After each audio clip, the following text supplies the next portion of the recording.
Hi everybody, my name is Jeremy Railton. I'll be your instructor for Business Law 2 this semester here at Gaston College.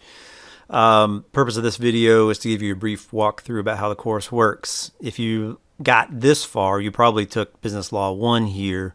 So this course is going to be almost exactly the same structure and format, just with obviously different content. So I'm going to try my best not to waste your time here. First item that we launch into is the syllabus. So my contact information there, scrolling down to hit the highlights, same 21-day rules we've always had at the school. As long as you're keeping up with due dates, you don't have to worry about being withdrawn for non-participation. Just keep up with the due dates and you'll be fine. If you fall behind, let me know what's going on so we can hopefully work with you. Grading scale, 35% of the grade is going to be chapter assignments. Those would be like case studies, little papers that you hand in.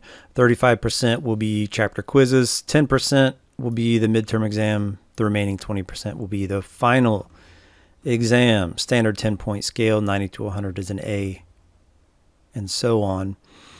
I do allow late work in my courses. The catch is that there's 10 points off per day that it's late, and you can only hand it in up to 6 days past the due date.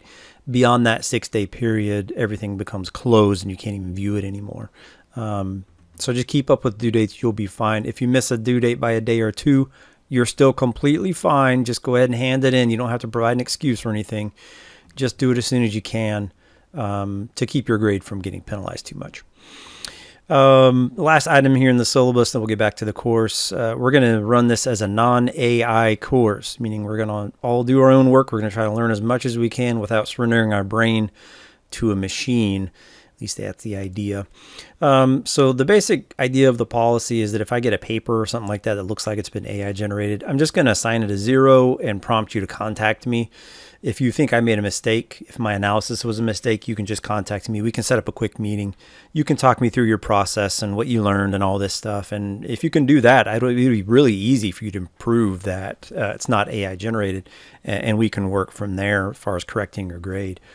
But that's it. So let's all do our own work. Even if it's not word perfect, it doesn't have to be perfect sentence structure, grammar, spelling, all that stuff. I really just want to hear in your voice what you've learned, and then that helps me understand how students are digesting this material and learning the course content. That's the syllabus. You can see your course schedule here. You can also download this document, keep it for your own records, whatever. It gives you all the due dates. I'm trying to adhere to a Tuesday due date schedule. There will be some exceptions. I try to note those in there with like an asterisk and maybe bold or something like that, just giving you the heads up. This is a little bit different than our normal schedule. But the general idea is 1 chapter per week. Everything due on Tuesdays. So hopefully that'll help get some regularity to your schedule. The Meet Your Instructor stuff is redundant from the syllabus. I just have to have it in Blackboard. The Start Here area, you can learn a lot. You probably remember from Business 115 that activating the book the first time can be a little bit of a hassle if you bought the access card from the bookstore. So I got some book activation help here to sort of like walk you through the process if you need help with that. As far as the book goes, you can buy it from the bookstore. You can also buy directly from Pearson if you prefer that. I think they go monthly. It's $10 a month, but a minimum of 6 months, however you feel about that. So it's like $60 to get the book if you buy directly from Pearson. You can even buy used online if you can find it. It's kind of hard to find. All the work will be done in Blackboard. Okay, last important item in there is the course entry quiz. Be sure to do the course entry quiz. It registers that you've entered the course and you're ready to do the work. And it says, hey, please don't drop me for non-participation.